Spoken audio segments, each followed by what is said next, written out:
This Liberty Sports Update is brought to you by Beacon Credit Union. Thank you guys for being here. It's an exciting week for us to play an in-state Power 5 team that has had a great year. They're scheduled to play for the Coastal Division next weekend, it seems like, if my understanding is correct. And for us to find a way to go to their place and compete is going to be a tall task, and it's one, though, that our kids are really excited about. I could tell it yesterday. I was kind of shocked, actually, of the energy that I thought our kids had after a weekend off. For a Sunday, we got an extra practice in yesterday afternoon, and just was really pleased with the attention, the excitement, the energy that the kids brought back from the off week. So I know that they're excited. Again, I think the task is a tall one for us at this stage, but it's one that we welcome and are really excited about going to do. I particularly love that it's only an hour and a half away or so, and we have a noon kickoff. So that's good for us to get back and get this one put away, whatever the result is, and move forward to the next one at this stage of the game when you're have had a long college football season, which all of us do. I think toward the end of the year, when you have opportunities to play on the road and still be back home in a reasonable time is advantageous. It's huge. So we're excited. Bronco, I have great respect for. He's one of the you can tell a lot about college coaches when you go to different places and you're around other coaches, be it the convention or other things. The assistant coaches, they're the ones that really tell you the truth about, what this guy's really like to work for. And Bronco is just, his reputation is incredible. He's a family man and does it the right way. Real impressed with him the times I've been around him, and you watch it in the way his teams play. They play with discipline and toughness, and he's done a remarkable job at Virginia. Quarterback's the best we faced all year. He's I don't know who will receive the Player of the Year in the ACC, but I would be shocked if he's not in the discussion. Perkins is, I think, probably 80% of the offense goes through him. Most every pass is a design draw, whether it's designed that way or not, which they do a good job of designing it that way, but it's very difficult to contain him, and we're going to have to play extremely well defensively, not only against their run game, pass game, but every play being a possible draw for him. He's that talented, and running back 21 is very good also, and 8, the receiver, the 6'3" kid, is a big target that is very effective. So they're just a very solid Power 5 football team. And again, they wouldn't be playing for the Coastal Division if they hadn't had a great year. Defensively, the 6'7" DN, number 11, stands out. Every film I watch, he's a problem that we've got to account for. And just how hard their kids play. The interior guys and the secondary, they've had some injuries in the secondary, but the kids that they're bringing in are very athletic and long, big, physical. But their defense is a very physical defense. And special teams are solid also. There's no weaknesses that I can see. We'll have to play our best football game of the year to have a chance to be in it in the fourth quarter, and that's what our expectations are. Coach, do you feel like that this is kind of a no-brainer series that Liberty should be in with Virginia pretty much every year? My philosophy on scheduling, which I share with Ian, I think, is and those that do it is, I'd love to play 2 Power 5s a year.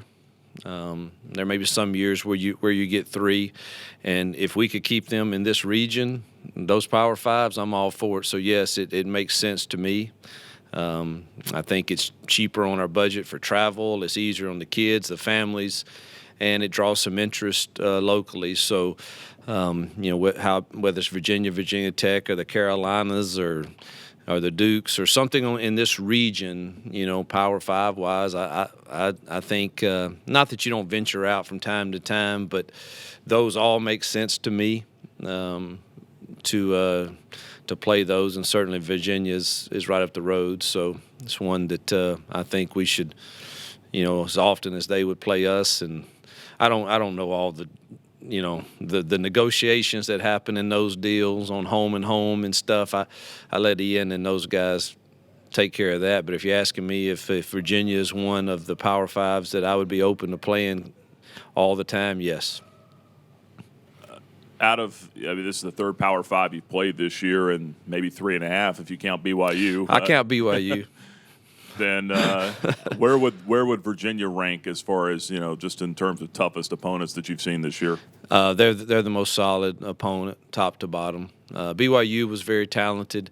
They had some injuries that maybe cost them some of their depth. That this is the first one we've played that quarterback wise is like they are. I mean, he's pretty special. So I think it's our toughest task of the year. Also, what were the advantages to getting a bye week this late in the season? It seems like that's maybe a little more rare. Yeah, I don't know that it was an advantage because of the way our schedule set up, because of the BYU trip. Had we not had the open week, we returned here at 5:30 a.m., and that Sunday's a bear. It's a bear on you mentally to lock in and have a normal Sunday of prep. It's a bear on you physically. And so I think it because of the way our schedule fell, it was big. Had that game been a little closer, I don't know that this late is a great thing for a bye week, because it's just you can get distracted a little bit. But I was glad we had it after the trip we had. With the injury to Bryce Hall being out for the year, how have you evaluated what UVA secondary has been able to do without him, and do you see any weaknesses there that you can exploit? They're very well coached. They're going to be in the right spots, and they try if they feel like that they are limited some in the athletic realm. They make up for it by the plethora of coverages that they present to you, and so it's very hard to get a bead on. Obviously there's always weaknesses to coverages, and if you can have the right pass route called when they're in that scheme, you've got a good chance. The goal and the challenge for us in the play calling realm will be having it called at the right time against the right coverage, because they do an excellent job of bringing pressure and mixing up the coverages behind the pressures. Coach, being just a little over an hour up the road, you got to be thrilled with the fact that should get a good crowd from Liberty to come up and see your team play. I would expect that our people will travel for this. I know that, in my brief time here, when in the off season, when I got to go and play golf at a couple of places here, I mean, there's a lot of Virginia fans and in this area, and then obviously the Liberty fans in this area that were around. I think they all pointed toward this game as one that they looked forward to. So I would anticipate us having a decent following there. Coach, you're closing in on this season, and you came in with seniors Gandy Golden and Buckshot. As players, they look to you and other coaches for instruction, but what has AGG and Buckshot taught you? I think when I look at Buckshot and where we came in this summer and looking at what he had done last year, yards were phenomenal, but other things. And, man, I've just been able to witness, again, someone who said, I want to be better. And then go to work to do it. And there's so much today in society of even in the kids we recruit of almost give me something without me doing something. And that turns me off. It's not the way I was raised. It's not, I want to work for what I get. And just watching Buckshot, it has really inspired me again to just that it confirmed that belief and reminded me, man, you want something, go work and get it. And when you get hit and knocked down or disappointed, you pick yourself back up. And watching him this year, the times he hasn't made the plays that he's capable of making, it bothered him. And I relate to that. I relate. It bothers me when I don't. I mean, that 3rd and 1 at BYU the other night, and I'm going on a tangent here, but when they tackled us for a 3-yard loss, I blame myself for that, and that just irritates me. It's bothered me since that game. I knew what I should do at that point, and I should have froze him right then, and he would have jumped off sides, and it had been, and I just, it irritates me. And Buckshot's the same way.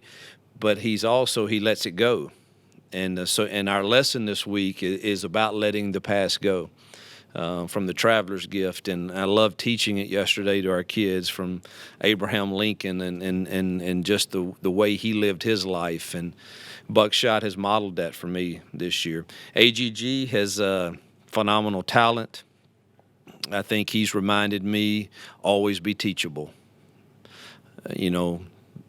When I came in, his deal was, he can't get off press coverage. That's what I heard from this the NFL scouts or whatever. And so we went to work on that, and he's still not perfect at it, but he's a lot better. The NFL corners he's gone against, and he's just he's been hungry to be teachable, and so that reminds me, man, I should always be teachable.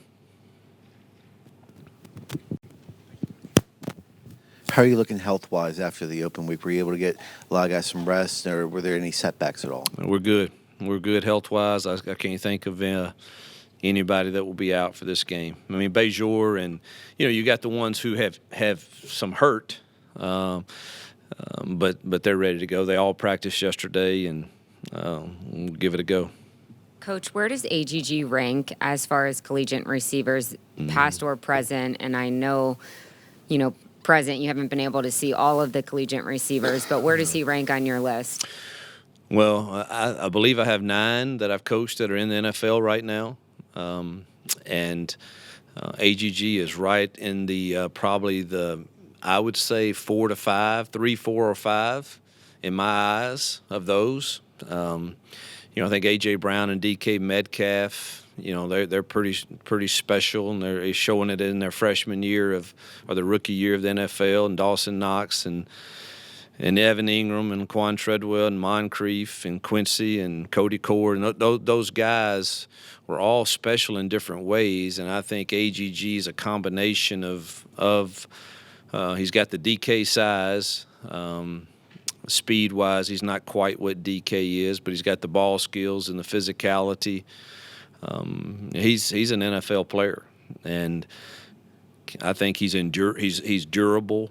So I think he's got a chance to have a long career doing this. And somebody just told me walking down that he made the finalist for the Biletnikoff Award. I've been blessed to go to that with the finalist, and it's an awesome event. And I think his numbers speak for themselves, and if I can politic for him, I think he deserves to be there.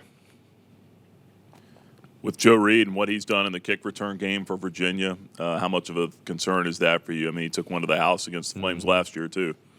I almost get tired of Tanner Burns coming to me every week and saying, hey, it's another top returner. I said, how many top returners are there? I mean, every week there's a different one that you're telling me about, but no question they're really well coached in it. But Tanner has done a great job of us being able to find ways to defend that, and trusting that he'll have a great plan for him also. How much, along those lines, how much do you go back and look at last year's game and the tape, or, I mean, is that pretty much irrelevant at this point? No, I went. I watched it last Friday. The coach was on the road recruiting, and I had all day to watch a lot of tape, and I watched last year's game. And it was very competitive for the first half, and we turned the ball over a bunch. And you can't do that.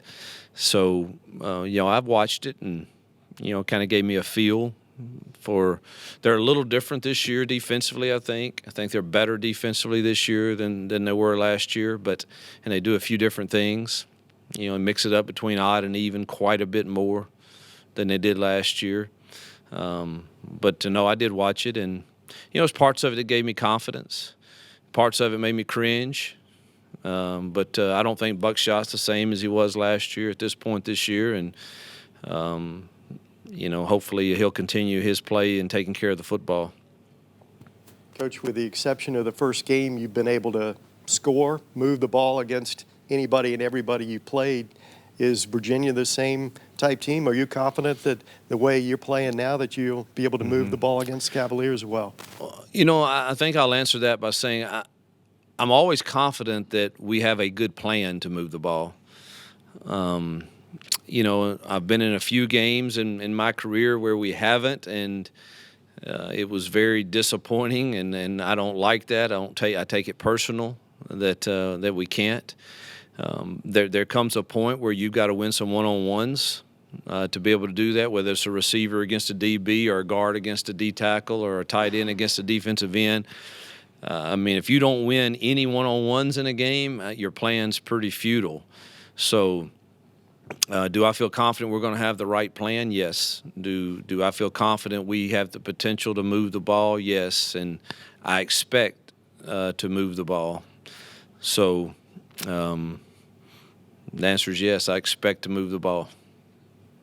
I know we've talked about it a lot this season, but did you ever anticipate that Buckshot would be sitting here with 2 games left and only have 3 interceptions after his 18 last year?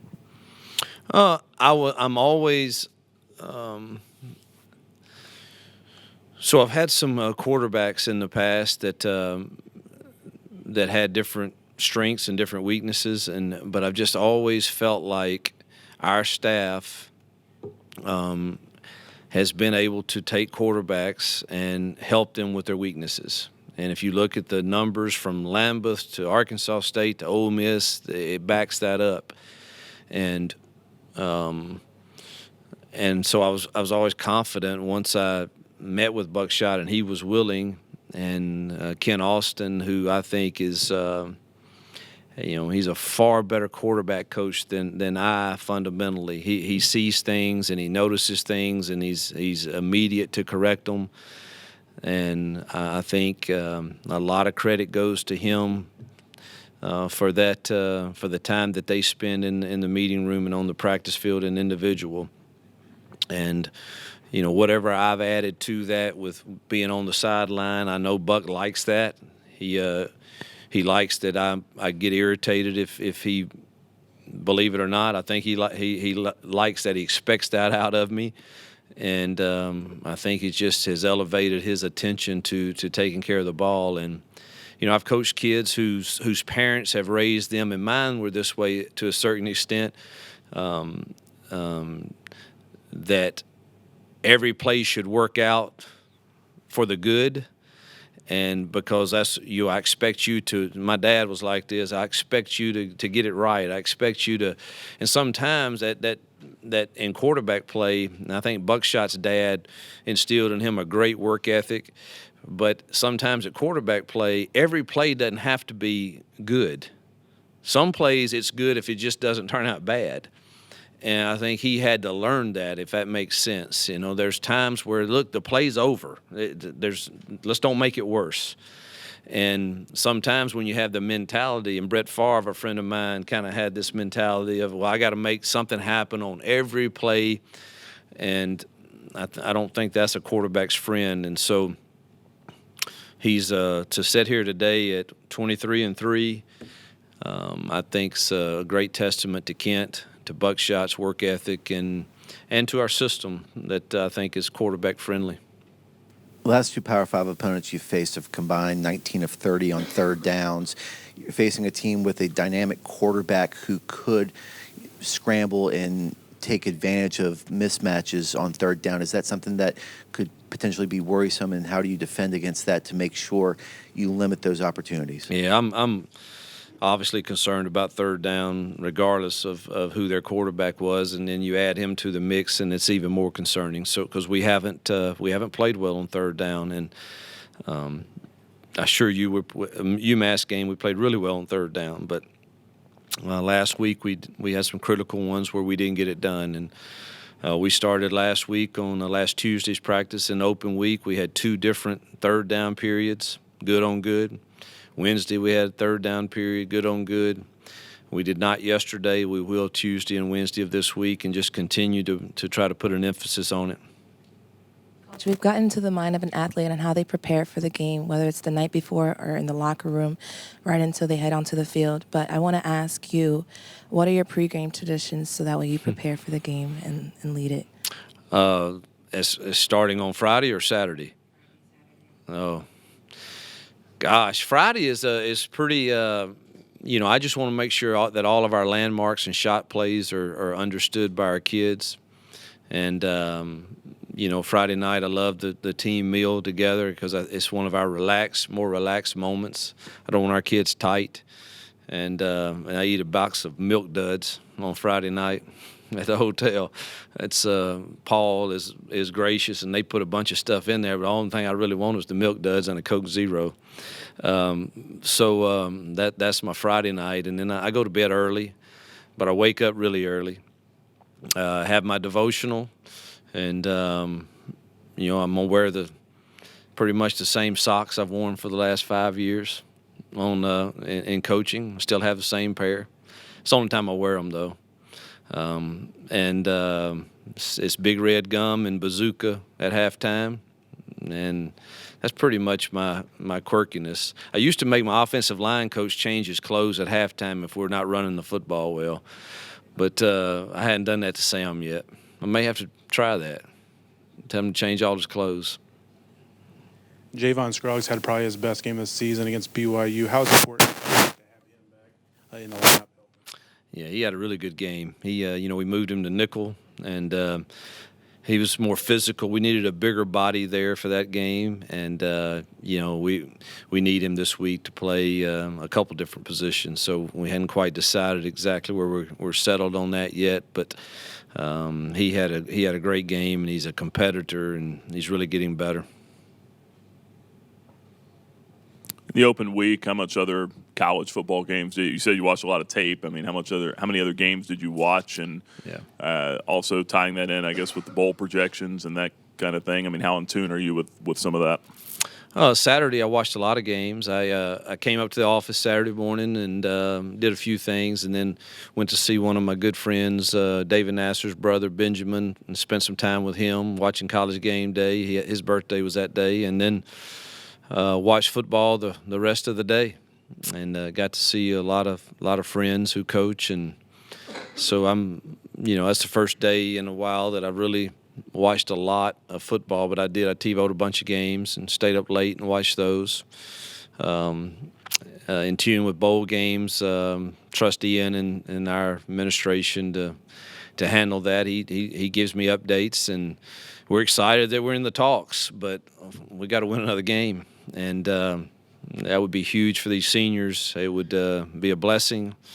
We would rejoice greatly in that opportunity. Hopefully it comes our way.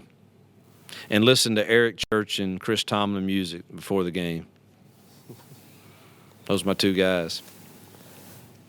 Coach, this week, is your running game, it's always important, but is it even more important this week to take a little bit of pressure off of Buckshot? Yeah, only one team has really run the ball on this group.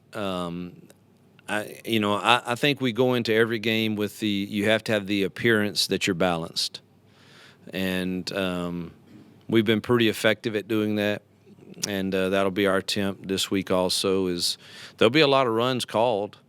What happens after the snap kind of will depend on how Virginia is playing us. But we certainly will have the appearance that we're attempting to run it.